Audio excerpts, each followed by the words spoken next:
So for our project, we chose the negative effects of opioids on the human body. So we chose this topic for a few reasons. The opioid crisis has been an ongoing issue in the US since the 1990s, and it's still very prevalent in society, unfortunately. The opioid overdose death rates are escalating at a scary rate in New England specifically, but are steadily increasing all over the country. For example, Massachusetts had around 1,952 confirmed overdose deaths in 2019. However, with preventative measures in place, there's hope for a decline in these rates.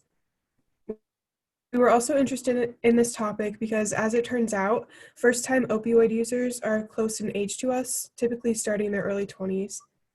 Finally, we were drawn to this topic because of how it relates to our future careers.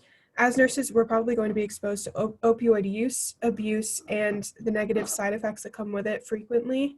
So we figured it's important to educate ourselves on this topic and how it relates to what we've learned in class. So for the summary of the key findings, we chose the article titled Substance Abuse Prescription Drugs, Opioids. And it basically just gave a background on opioids, their properties, and the detrimental effects that they can have on those who take them. Opioids are not to be confused with opiates, which are naturally occurring and derived from the poppy plant. Opioids are typically prescribed to treat acute and chronic pain, but they can even be used to treat minor symptomatic issues like coughing and diarrhea, although it is less common. A few common opioids include fentanyl, codeine, oxycodone, and hydromorphone.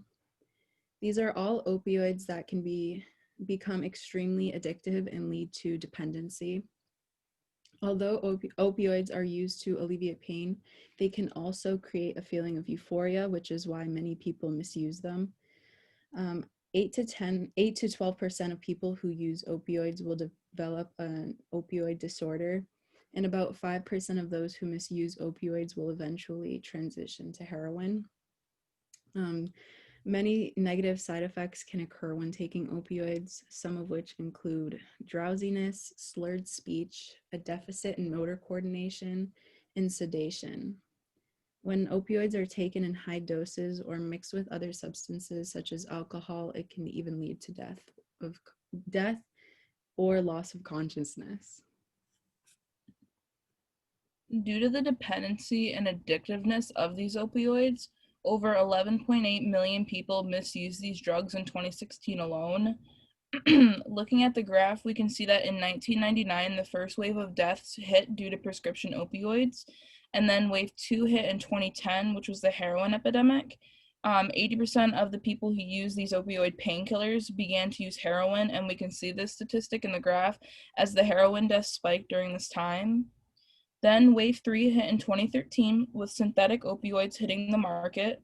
So overall, from 1999 to 2018, almost 500,000 people have died due to an opioid-related overdose. Now in 2020, almost 128 people die every day from an overdose. And despite increasing deaths, prescriptions for these drugs have continued to increase from 76 million in 1991, which was the beginning of the pandemic, all the way to 207 million in 2013, which is a 272% increase. 75% of all these drug-related deaths were opioid-related.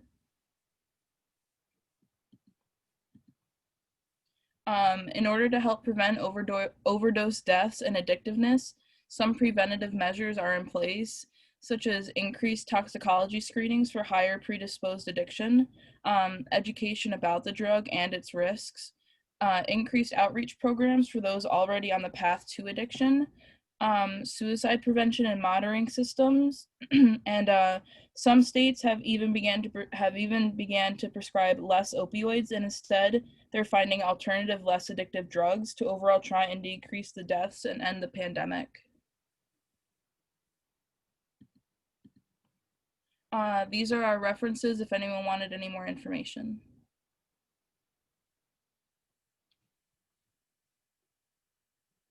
Thank you.